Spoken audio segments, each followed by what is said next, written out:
बिस्मिल्लाहिर्रहमानिर्रहीम। मेरा नाम बुशरा है। I am pharmacist by profession. आज से मैंने आपके केमिस्ट्री के लेक्चर से स्टार्ट किए हैं, जो कि केमिस्ट्री की न्यू बुक लॉन्च हुई है अभी मैट्रिक क्लास की। तो वहाँ से मैं स्टार्ट कर रही हूँ, जिसका पहला चैप्टर है इक्विलिब्रियम, केमिकल इक्विलिब्रियम।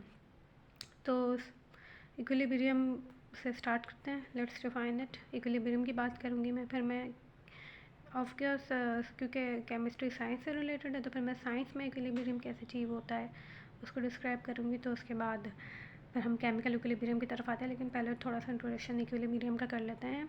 अच्छा, द वर्ड इज़ इक्विलिब्रियम। ये इसके अगर हम रूट में जाएँ तो इसके रूट में एक लैटिन वर्ड है लिब्रा। तो लिब्रा से एक तो ये ड्राइव हुआ है ये वर्ड। अच्छा, लिब्रा की क्या मायने है? बैलेंस। तो अब इससे हमें बात समझ में आ रही है कि something which is in balance, you will call it in equilibrium. Like balance को हम देखें, equal distribution of weight, amount etcetera, something use to produce equilibrium. Like इसमें हमें ये बात कह रहे हैं कि इक्वल डिस्ट्रीब्यूशन हो ऑन बोथ साइड्स, यानी कि ओपोजिंग साइड्स में जो भी चीज़ें हों, चाहे वो कोई इंसान हो, चाहे वो ओपोजिंग फोर्सेस हो, ओपोजिंग अमाउंट हो, कुछ भी ओपोजिंग साइड्स में हो, वो इक्वल अगर एक दूसरे को बैलेंस कर रही हैं। जैसे मिसाल के तौर पे जैसे दो पॉलिटिशियंस हैं, दोनों एक दूसरे के ऑपोजिट हैं, और if both have same count of votes, तो हम ये बोलेंगे कि दे आर इन इक्विलिब्रियम। ये एक समझाने की बात है रोज़मर्रा की ज़िंदगी से। जैसे आप पर्सन स्टैंडिंग और सिटिंग, कोई शख्स बैठा हुआ या खड़ा हुआ है, उसको हम इक्विलिब्रियम में क्यों कह रहे हैं कि वो इक्विलिब्रियम में है? क्योंकि वो जब खड़ा हुआ है तो वो अपनी कुछ फोर्स है उसके वेट के जितना उसका वेट है उतनी वो फोर्स वो ज़मीन पे लगा रहा है। उसी के ऑपोजिट ज़मीन उस पर अपनी फोर्स लगा रही है। ठीक, तो इस वजह से वो सिटिंग या स्टैंडिंग पोजीशन में वो इक्विलिब्रियम में। अब जैसे दूसरी एग्जांपल मैंने यहाँ पे डिफाइन की, equal weight on both sides of weighing scale. कोई वेइंग स्केल है, तराजू, इसमें दोनों साइड पे एक ही इक्वल वेट रखा हुआ है ऑन बोथ साइड्स ऑफ, सही है। जैसे यहाँ पे कोई भी अमाउंट रखा हुआ है, 1 kg का रखा हुआ है, इधर भी 1 kg का रखा हुआ है, तो दोनों बराबर है, कोई भी ऊपर नीचे नहीं है, ऊपर नीचे ऊपर ज़्यादा नहीं है, सही है। सी सॉ की एग्जांपल ले लें या बहुत से एग्जांपल ले लें, सन की एग्जांपल ले लें। हम जैसे मैंने अपनी मज़ीद यहाँ पे इक्विलिब्रियम की डेफिनेशन ली है। सन की एग्जांपल ले लें, वो यूनिफॉर्म वेलोसिटी से प्लैनेट उसके अराउंड मूव कर रहे हैं। कोई कार है, वो यूनिफॉर्म वेलोसिटी से जो मूव कर रही है। जैसे ओपोजिंग फोर्सेस जो हैं वो एक दूसरे को बैलेंस कर रही हैं, कि सन एक फोर्स लगा रहा है, प्लैनेट्स उस पर फोर्स लगा रहे हैं, वो एक खास एक वेलोसिटी से मूव कर रहा है। जैसे इक्विलिब्रियम की definition, a state of balance due to equal action of opposing forces. जो भी अपोजिट साइड पर हो, चाहे वो फोर्सेस हो, ताकतें, पावर्स भी एक किस्म की ताकत ले लें, कोई भी इन्फ्लुएंसेस, इक्वालिटी ऑफ इफेक्ट हो, यानी कोई भी इफेक्ट हो वो इक्वालिटी की बेस पर हो अपोजिट साइड्स पे। मैंने यहाँ पे एग्जांपल्स में कुछ फिजिकल प्रोसेस लिखे हुए, like melting point of ice, it's 0 degree centigrade, both ice and water are present at equilibrium। 0 degree centigrade वो टेम्परेचर है जो आइस का मेल्टिंग पॉइंट है, यानी कि आइस उसमें मेल्ट होना स्टार्ट होती है और पानी उसमें बर्फ़ बनना, यानी फ्रीजिंग पॉइंट ऑफ वाटर है वो। तो ये वो टेम्परेचर है, ये वो टेम्परेचर है।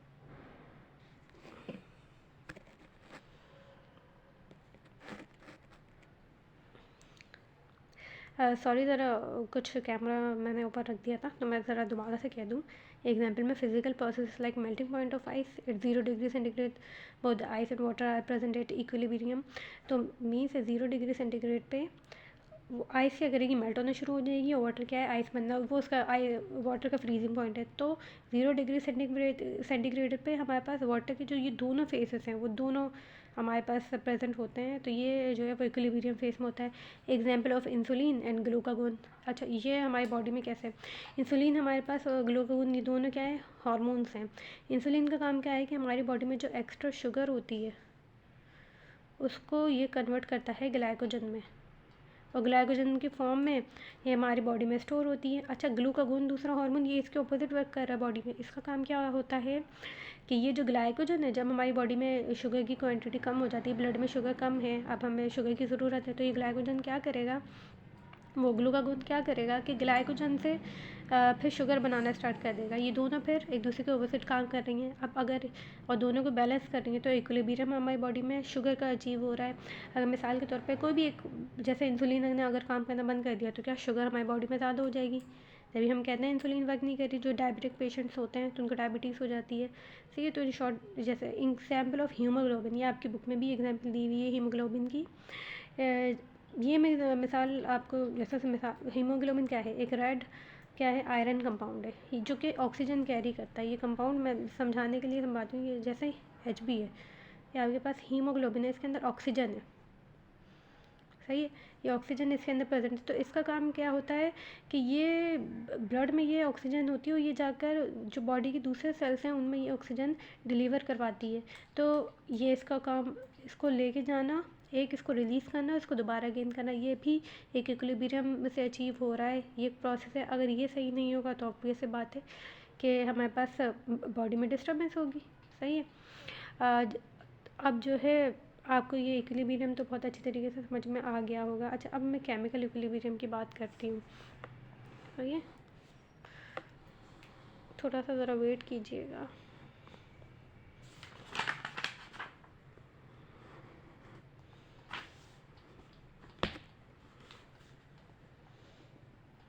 सही है। होपफुली आपको दिख रहा होगा। ओके, केमिकल इक्विलिब्रियम को समझने के लिए हम केमिकल रिएक्शंस की बात करेंगे। अच्छा, केमिकल रिएक्शंस क्या हैं हमारी रोज़मर्रा की ज़िंदगी में? अभी जो मैंने हमारी बॉडी में रिएक्शंस हो रहे हैं, हमारे रोज़मर्रा की ज़िंदगी में रिएक्शंस हो रहे हैं, एनवायरनमेंट में रिएक्शंस हो रहे हैं, तो वो chemical reactions obvious. Chemical reactions में क्या होता है? रिएक्टेंट्स, ये मैंने यहाँ पे जैसे डिफाइन किया हुआ है कि रिएक्टेंट्स प्रोडक्ट्स में कन्वर्ट हो जाते हैं। रिएक्टेंट्स हैं क्या? जैसे मिसाल के तौर पर मैंने आपको मिसाल दी कि यहाँ पे सोडियम बाइकार्बोनेट की मिसाल दी हुई है। इसने प्रोडक्ट फॉर्म किया सोडियम कार्बोनेट, कार्बन डाइऑक्साइड और वाटर। तो ये जो हमारे पास ये सोडियम बाइकार्बोनेट, इसको हम क्या बोलेंगे कि ये रिएक्टेंट है। और इसने ये जो सोडियम कार्बोनेट, कार्बन डाइऑक्साइड और वाटर बनाया है, इसको हम क्या बोलेंगे कि ये हैं प्रोडक्ट्स। ये क्या हैं? प्रोडक्ट्स। और ये हैं रिएक्टेंट। है। अब मज़ीद इक्विलिब्रियम को समझने के लिए अब हम इन रिएक्शंस को मज़ीद समझेंगे कि दो टाइप के रिएक्शन समझ में हमें ज़रूरी हैं, एक रिवर्सिबल और एक इरिवर्सिबल केमिकल रिएक्शंस। अच्छा, पहले मैं इरिवर्सिबल की बात कर लूँ। इरिवर्सिबल ऐसे केमिकल रिएक्शंस जो कि रिवर्स नहीं हो सकते। मिसाल के तौर पे मैंने सोडियम बाइकार्बोनेट से सोडियम कार्बोनेट हमने बना दिया, कार्बन डाइऑक्साइड या वाटर। अब आप सोचें क्या इन तीनों से दोबारा ये बन सकता है? तो ये एक सवालिया निशान है थोड़ा। ऐसी बहुत सी चीज़ें हैं। मिसाल के तौर पर रस्टिंग, जंग लग जाना। कोई भी हमारे पास जंजीर है लोहे की या कुछ भी लोहे पे, जो किसी भी लोहे पे हमारे पास जंग लगा हुआ है, तो क्या वो वापस जंग से दोबारा से वैसे ही हमारे पास लोहा हमारे पास उसकी असल हालत में आ सकता है? नहीं। कंबशन क्या, किसी भी सब्सटेंस को, फ्यूल को in the presence of oxygen हम बर्न करें तो हीट प्रोड्यूस करती है। कंबशन के प्रोसेस, जैसे फ्यूल, हम कैरोसिन को बर्न कर रहे हैं, किसी भी फ्यूल को हम बर्न कर रहे हैं, तो क्या वो वापस से जो हीट रिलीज़ हुई है वो वापस से उसी फ्यूल को बना सकती है? नहीं। तो ये रिवर्सिबल केमिकल रिएक्शंस है। रिवर्सिबल केमिकल रिएक्शंस हैं। अब इनको समझते हैं कि ये रिवर्स हो सकते हैं। Condensation, evaporation, freezing, melting. Condensation और इवेपोरेशन एक दूसरे के ऑपोजिट वर्क कर रहे हैं, फ्रीजिंग और मेल्टिंग एक दूसरे के ऑपोजिट वर्क कर रहे हैं। How they are working? Like condensation का प्रोसेस क्या है कि कोई भी वाटर वेपर ड्रॉपलेट दोबारा बन जाए। लाइक अगर आपने किसी पानी की बोतल, कोई ठंडी पानी की बोतल देखी होगी, तो उसके पानी के उस बोतल के अराउंड वाटर ड्रॉपलेट्स होते हैं कंडेंस हुए हुए। तो वो जो वाटर वेपर सराउंडिंग में होते हैं, वो जब अपना एनर्जी लूज़ करते हैं और उस टेम्परेचर पे जाते हैं, जो बोतल जैसे ठंडी होती है, तो वो जब अपनी एनर्जी लूज़ करते हैं तो वो वहाँ पे जाके ड्रॉपलेट की फॉर्म में हो जाती है। इवापोरेशन क्या है? जब हम उसका एनर्जी मोड़ दें, हम उसको ज़्यादा टेम्परेचर दें, तो वो ड्रॉपलेट जो पानी होता है वो वेपर की फॉर्म में हो जाता है। इवापोरेशन हमारे पास जैसे कि सराउंडिंग में हमारे वेपर्स हैं। कंडेंसेशन हमारे पास क्लाउड्स की फॉर्मेशन हो रही है, वो भी कंडेंसेशन के प्रोसेस से हो रही है। अच्छा, फ्रीजिंग और मेल्टिंग एक दूसरे के ऑपोजिट वर्क कर रहे हैं और बिल्कुल एक दूसरे को बैलेंस कर रहे हैं। अगर ये साइकिल्स नहीं होंगे हमारे पास, तो बिलीव मी कि हमारी वाटर साइकिल दुनिया का निज़ाम नहीं चल सकता। ये अल्लाह ताला ने निज़ाम बनाया है, फ्रीजिंग, मेल्टिंग, लाइक बर्फ़, पानी से बर्फ़ बन रही है और वो फिर अपना टेम्परेचर लूज़ कर रही है। और मतलब जब हम लूज़ करी क्या बोलते हैं, फ्रीजिंग, हमारे पास कोई भी पानी को हमने लिया, हमने उसको हीट किया, वो वेपर में बन गया, सही है।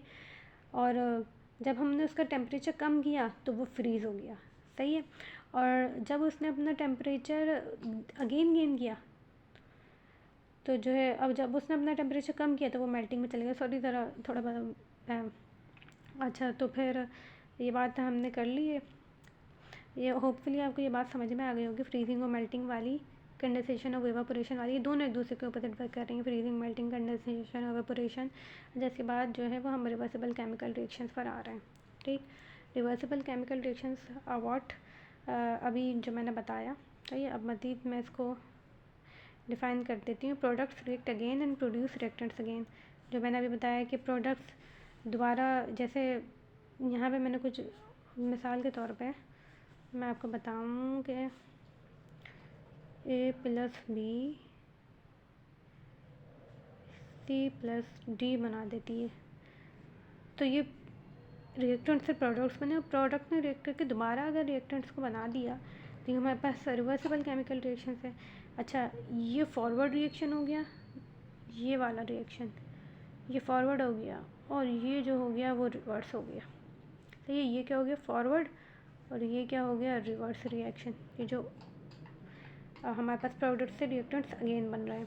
अच्छा, its direction can be प्रोडक्टेड bye double half headed arrows, ये जो डबल हाफ हेडेड एरोस जो मैंने यहाँ पे लगाई है, यहाँ पे these reactions never go to completion, of course completion पे नहीं जाएंगे, यानी कि पूरा रिएक्टेंट हमारे पास कभी भी प्रोडक्ट में फॉर्म नहीं होगा। इसकी वजह ये है कि प्रोडक्ट वापस से हमारे पास रिएक्टेंट बनाना शुरू हो रहा है, तो हम कभी इसको कंप्लीट होते हुए देखेंगे ही नहीं। ऑब्वियस सी बात है, जब एक ख़ास अमाउंट में हमारे पास प्रोडक्ट फॉर्म हो जाएगा, वो दोबारा से रिएक्टेंट्स बनाना शुरू हो जाएगा, तो हमें समझ ही नहीं आएगा कि कहाँ कैसे कंप्लीट हो रहा। ना तो हमारे पास ऐसा कि कंप्लीट होने का मकसद ये है कि रिएक्टेंट पूरा ख़त्म हो गया। यहाँ पे अगर हमने 10 ग्राम कोई भी चीज़ ली तो वो पूरी यहाँ पे ज़ीरो हो जाए और उससे प्रोडक्ट बना दे, जबकि ऐसा यहाँ पे नहीं होता, क्योंकि रेट ऑफ रिएक्शन को, अच्छा अब मज़ीद इसको, क्योंकि इसका चैप्टर है, इसको समझना है, तो रेट ऑफ रिएक्शन को मज़ीद समझेंगे। Rate of reaction is what, लेकिन उससे पहले एक उसकी टर्म को समझने से पहले कंसनट्रेशन को समझना ज़रूरी है कि कंसनट्रेशन क्या होती है। Concentration is amount per unit volume, किसी भी चीज़ की कंसनट्रेशन में, जैसे यहाँ पे सोडियम कार्बोनेट है, सोडियम बाइकार्बोनेट है, तो इसकी कंसनट्रेशन क्या है, amount per unit volume. 1 litre में या पर डेसीमीटर क्यूब में कितने मोल्स होंगे, it is the concentration, okay. Like, अच्छा, इधर नाउ एक सेकंड ज़रा वेट कीजिएगा।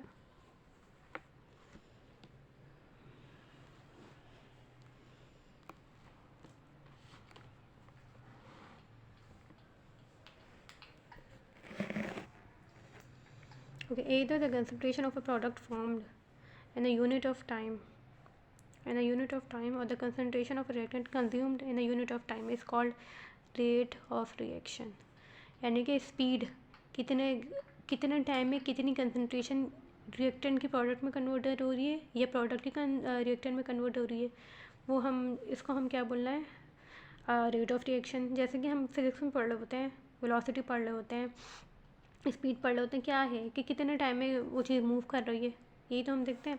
अच्छा, फॉर एग्ज़ाम्पल, अब एग्ज़ाम्पल की बात कर लेते हैं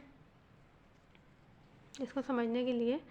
अगेन A+B पर रिएक्टेंट्स हैं जिसने C फॉर्म किया, so rate can be expressed in terms of change in concentration of any of its components. अच्छा, A की टर्म में भी हम रेट को डिफ़ाइन कर सकते हैं, B की टर्म में भी, C की टर्म में भी, क्योंकि ये रिएक्टेंट्स हैं, ये प्रोडक्ट्स हैं। रेट, अब जैसे कि कंसनट्रेशन ए जो रिएक्टेंट है उसकी कंसनट्रेशन को हम जब भी हम मतलब शो करते हैं, तो हम इसको ये इस ब्रैकेट से, जब भी कंसनट्रेशन को हम शो करते हैं तो इस ब्रैकेट से शो करेंगे। ए की और ये डेल्टा का जो साइन है इसको बोलते हैं चेंज इन कंसनट्रेशन। तो ये कितने टाइम से, ज़ाहिर कोई ना कोई टाइम कुछ, जैसे 10 मिनट में अगर 10 मिनट रिएक्शन चला है तो चेंज इन टाइम वो 10 मिनट हम, और कितने से कितने टाइम में हमारे पास कितने टाइम का डिफरेंस आया, जैसे T2 माइनस T1 हो जाएगा। ऐसी ए अमाउंट का मकसद कि शुरू में कितना था और बाद में कितना रह गया, तो change in concentration of reactant A. अच्छा, माइनस का साइन इसलिए यहाँ पे शो कर रहा है, माइनस का मतलब कि ए जो है वो ए फिनिश होता जाएगा। सारे ए और बी मिलके सी बना रहे हैं, तो ए क्योंकि हमारे पास फिनिश होता जाएगा, कंज्यूम हो रहा है मीन्स, तो इसलिए हमने ये माइनस का साइन यहाँ पे लगाया रेट में। इसी तरीके से बी की भी सेम वही एग्जाम्पल ले लें कि माइनस हमने यहाँ पे लगाया और वही बी ज़्यादा डिक्रीज होता जाएगा विद रिस्पेक्ट टू टाइम। फिर हमारे पास यहाँ पे बन क्या रहा है, सी बन रहा है। अच्छा, अभी मैं यहाँ पे इक्विलिब्रियम नहीं बता रही हूँ, तो कहीं फिर आप लोग ये समझे कि यहाँ पे माइनस क्यों नहीं लगाया है कि प्रोडक्ट भी तो दोबारा से रिएक्टेंट में बना रहे हैं। अभी मैं यहाँ पे फ़िलहाल सिर्फ रेट ऑफ रिएक्शन समझा रही हूँ आपको कि अब यहाँ पे सी फॉर्म हो रहा है, तो change in concentration of C with respect per unit time of course, तो जो है वो it is with respect to C हमने यहाँ पे रेट आपको डिस्क्राइब किया है। अच्छा, अब मैं इसको अभी तो मैंने खैर आपसे सिर्फ जस्ट ए बी और सी की टर्म्स में मैंने आपसे बात की है।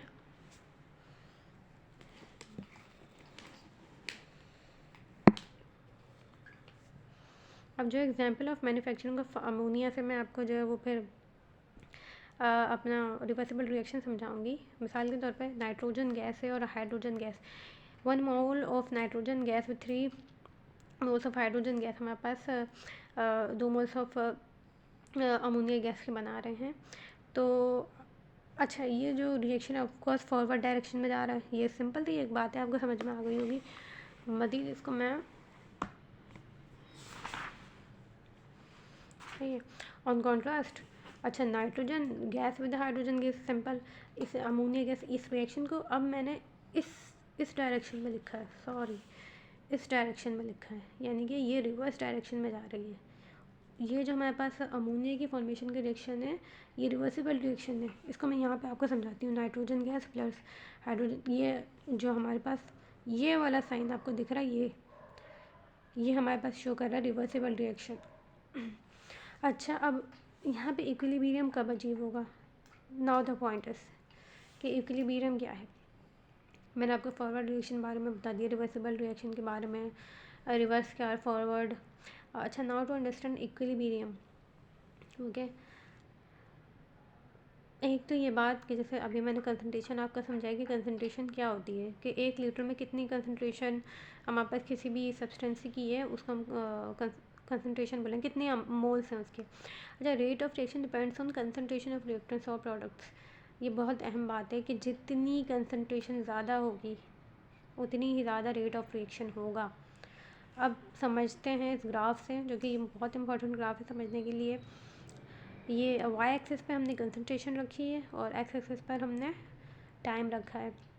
अब मिसाल के तौर पे ये 0 टाइम है और यहाँ पे 0 कंसंट्रेशन है। यहाँ पे कंसंट्रेशन रिएक्टेंट्स की पीक पर है, कोई भी वैल्यू हम ले लें, कुछ भी 10, मिसाल के तौर पे 10 ग्राम है, सही है। यहाँ पे हमारे पास रिएक्टेंट्स हैं, ये हमारे पास पीक पे है 0 टाइम। अब इसने रिएक्ट करना शुरू किया, जो भी हमारे पास है, जैसे नाइट्रोजन और हाइड्रोजन गैस है, ये यहाँ पर है, उन्होंने रिएक्ट करना शुरू किया और यहाँ पे ये मौजूद है। मैं मिसाल के तौर पर समझा रही हूँ आपको, N2 + H2, सही है। इन्होंने रिएक्ट करना शुरू किया तो अमोनिया गैस बनती जा रही है, तो फिर अमोनिया गैस यहाँ पे बनना शुरू हो जाएगी। मिसाल के तौर पे अमोनिया गैस हमारे पास यहाँ पे बनना शुरू हुई, बनती रहेगी, ये कंज्यूम होते रहेंगे और ये बनती रहेगी, जाती रहेगी, सही है, ये ऊपर जाती रहेगी। फिर एक वक्त आएगा जो कि समझ के ये प्रोडक्ट्स जो है वो दोबारा से रिएक्टेंट्स अब ये रिएक्टेंट्स बनाना शुरू कर देंगे एक वक्त पे जाके, तो रिएक्टेंट्स मज़ीद डिक्रीज़ नहीं हो रहे। आप ये देखें, इस पॉइंट पे जाके ये रिएक्टेंट्स बिल्कुल नीचे आ जाने चाहिए था ना, 0 पे चले जाने चाहिए थे, लेकिन ऐसा नहीं हुआ। रिएक्टेंट्स एक टाइम पे जाके ये यहीं पर रुक गए, जो भी इनकी कंसनट्रेशन थी, और प्रोडक्ट्स भी हमारे पास एक टाइम पर जाके यहीं पर रुक गए। यहाँ पर इनकी कंसनट्रेशन जो है वो सेम हो गई, यानी कि अब समझने वाली बात ये है कि रिएक्टेंट्स हमारे पास प्रोडक्ट्स बना रहे थे, तो रिएक्टेंट्स जो प्रोडक्ट्स बना रहे थे, प्रोडक्ट्स बढ़ते जा रहे थे, लेकिन एक टाइम पर आके उनकी कंसंट्रेशन कांस्टेंट हो गई। और फिर एक वक्त हमारे पास आता गया कि प्रोडक्ट्स ने भी रिएक्टेंट्स बनाने शुरू कर दिए, तो ये तो फिर वही हमारे पास उनकी भी, यानी कि वो 0 पे नहीं गए, 0 पे चले जाना चाहिए था उनको, नहीं वो 0 पे नहीं गए, वो यहाँ से वो बनना शुरू हो जाएंगे, तो वो वहीं पर रुक गए। फिर जो टाइम, तो दोनों की जो एक टाइम, उस टाइम पे जहाँ पर दोनों की कंसंट्रेशन कांस्टेंट हो जाए, यानी कि सेम हो जाए, कांस्टेंट हो जाए, कि ना रिएक्टेंट्स मज़ीद बढ़ें या कम हो, ना प्रोडक्ट्स मज़ीद बढ़े ना कम हो, जो भी मौजूद है, मिसाल के तौर पे ये 10 ग्राम है या 20 ग्राम है, जो उस इक्विलिब्रियम पॉइंट पे हमारे पास मौजूद है, जहाँ पे rate of forward reaction equal हो जाए रेट ऑफ रिवर्स रिएक्शन के। मैं बात यहाँ पे रेट की कर रही हूँ, ये नहीं हो कि हम बोलें कि रिएक्टेंट्स पे 10 ग्राम है तो प्रोडक्ट्स भी यहाँ पे 10 ग्राम होगा, नहीं। जो भी अमाउंट जो भी हो वो यहाँ पे कांस्टेंट हो जाए, रेट बराबर हो जाए, तो हम यहाँ पे बोलेंगे, यहाँ पे इसको बोलेंगे हम कांस्टेंट कंसंट्रेशन इक्विलिब्रियम, और इसको हम क्या बोलेंगे, इक्विलिब्रियम पॉइंट। तो यहाँ पे मैं अपना लेक्चर कंप्लीट करती हूँ, इंशाल्लाह फिर मिलेंगे नेक्स्ट लेक्चर पे। Thank you.